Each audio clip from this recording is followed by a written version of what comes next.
naghahanap kayo ng ibang trabaho or malilipatan, magiging maganda yung mga benefits niyo dun. Mas magiging secure yung kinabukasan niyo, guys. Mas magiging maganda yung, kumbaga benefits, yung sahod, mas malaki yung kitaan, mas malaki yung take home pay niyo, and may chance din na mabayaran niyo yung mga utang niyo kung may mga utang kayo, guys, 'no?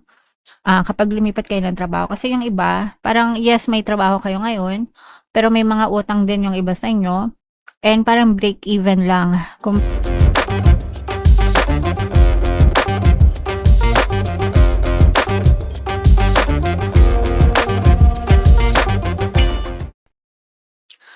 Hello guys, hello Virgo. Welcome back to Pinay Pixie Tarot. Ang pamagat ng episode natin for tonight is Money Money Come to Me. Ito yung ating money reading, guys, para ngayong June.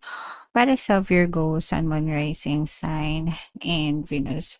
So, unahin natin tong deck na to, guys. Ito yung ating money manifesting techniques para sa inyo. Meron tayong protect na message. Keep all bills and invoices well away from mirrors, windows, and other reflective surfaces. Otherwise, you will attract more claims on your money. So, yung mga pera natin, guys, no, iwasan natin ilagay sa, mga bill pala. Pag sinabing bill, ito yung mga bill sa Meralco, bill sa internet, bill sa credit card, bill sa tubig, yung mga bayarin ng mga bills, mga kapiksi, yun yung ibig sabihin nito. Iwasan nating ilagay sa mga reflective surface or sa mga malapit sa salamin, especially, guys, no?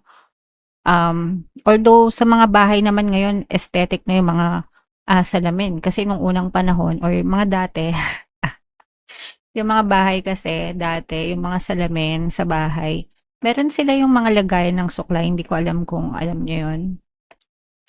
Salamin, ganyan, salamin. Tas dito may lagayan ng suklay. So, ganyan yung itsura ng mga salamin dati. Tapos dun sa lagayan ng suklay, minsan nilalagay yung mga bill dun, bill ng kuryente, yung mga bayarin. Para daw hindi makalimutan, para tuwing nagsasalamin, nakikita. So, wala naman na masyadong mga ganong salamin nowadays, guys, no? Pero if meron pa, alisin nyo na yung mga bill sa mga ganon. And wag niyong ilagay.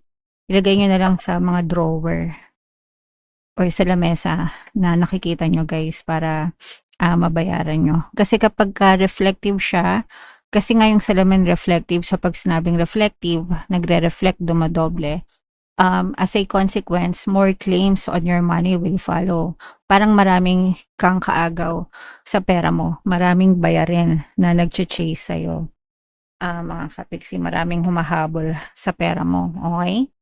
So, yeah.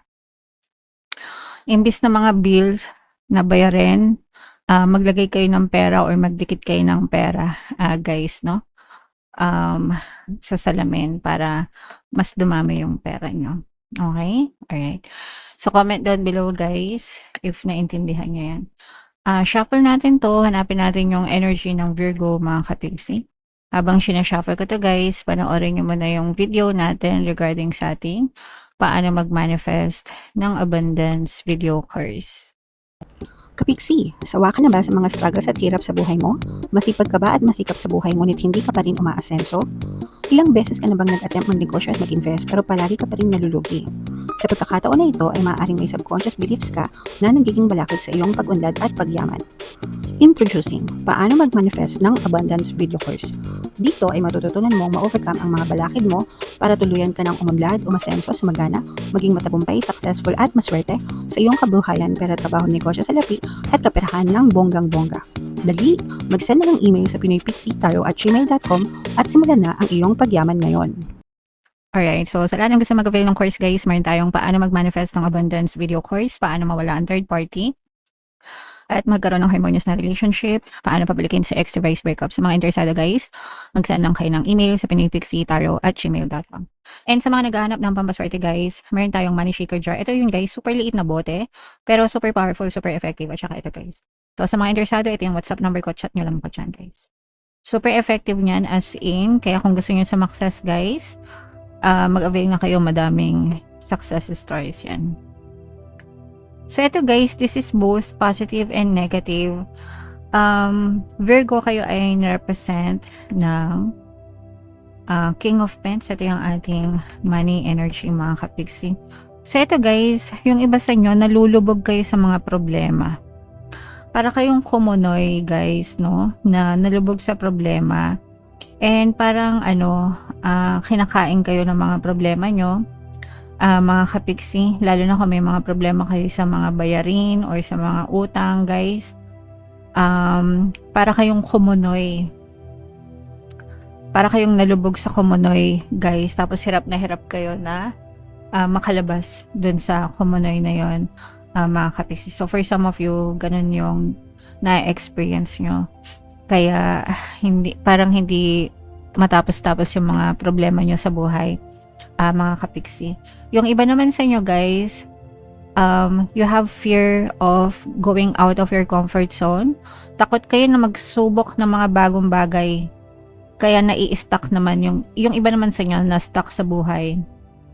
Parang hindi umaasenso, parang paulit-ulit lang, parang routine. Yung nakikita natin dito for some of you is parang routine yung buhay.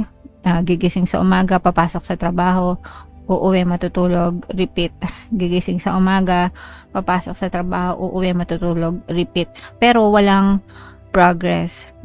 Kumbaga nasanay na lang na kung yun yung trabaho nyo, ganun yung sahod nyo, yun na lang, wala nang dumadating na extra for some of you, no? Kasi nga, yung iba, may mga takot na sumubok ng mga bagong bagay, mga iba pang opportunities, mga kapiksing. Takot na lumabas ng comfort zone, kaya nasanay na lang na ganun. Wala namang problema guys kung komportable naman kayo sa buhay nyo. Pero sometimes kasi, kung gusto nating umunlad, or hindi pala sometimes, kapag gusto talaga nating umunlad at umasenso, yung mga unlimited opportunities, nasa labas yan ng comfort zone natin. So, hanggang hindi kayo lumalabas ng comfort zone nyo, hindi nyo yun ma-experience guys, okay? Alright, pero yung iba sa inyo guys, may chance na makapag-abroad. Ito sa mga nagbabalak, no? Kung nagbabalak kayo na mag-abroad, yung iba sa inyo, kung hindi naman kayo natatakot mga kapiksi, and kung willing naman kayo na mag-take ng risks, yung iba, may chance na makapag-abroad, yung iba sa inyo guys, okay? And nararamdaman din natin na parang merong somebody na parang magme-mentor sa inyo or maggagabay, tutulungan kayo emotionally at saka intellectually, no? Parang i-prepare kayo nitong tao na to. Kapag nag-abroad kayo, tutulungan nila kayo hanggang sa makasettle kayo sa ibang bansa. So ito, magiging applicable to sa mga kapiksi natin na nagbabalak mag-abroad guys. So kung nagbabalak kayo na mag-abroad, para sa inyo yan. Yung iba naman naghahanap, no? Yung mga naghahanap guys, kung naghahanap kayo na naghahanap kayo ng ibang trabaho or malilipatan, magiging maganda yung mga benefits nyo doon. Mas magiging secure yung kinabukasan nyo guys. Mas magiging maganda yung kumbaga benefits, yung sahod, mas malaki yung kitaan, mas malaki yung take home pay nyo, and may chance din na mabayaran nyo yung mga utang nyo kung may mga utang kayo guys, no?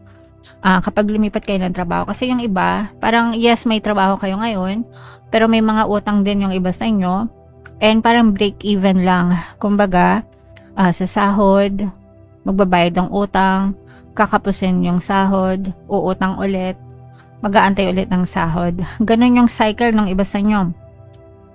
Pero sa mga kapiksi natin na may chance na makalipat ng trabaho guys, doon na magsisimulang mas maging maganda yung pasok ng pera sa inyo.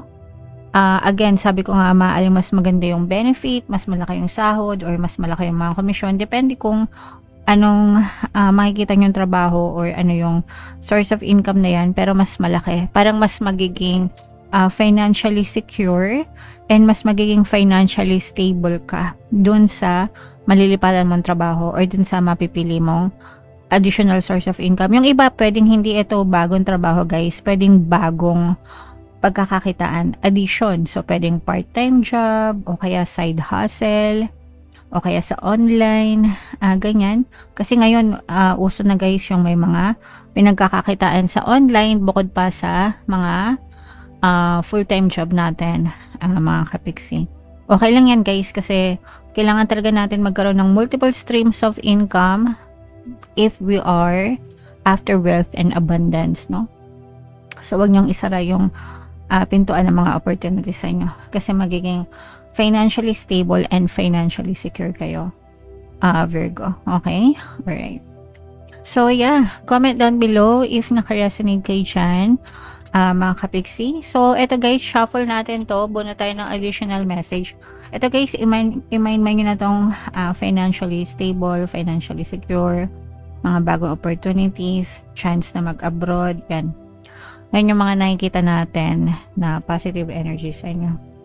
So, ito yung additional message, spiritual message guys. Never allow yourself to be taken for granted. It is better to remove yourself from the situation than to be treated less than you deserve. You are precious. You are worthy. So, wag niyong hayaan na i-take for granted kayo ng mga tao sa paligid niyo. Sometimes, kunwari, nasa isang circle kayo ng mga friends mo or colleagues mo, tapos tinitake for granted ka nila, ina-under ka nila. May mga ganun guys, no? May mga nababasa ako ng mga ganong stories. Kunwari, parang nagiging utusan, ganyan, para lang makain or maka-jive dun sa group na yon. You don't deserve to be treated less, no?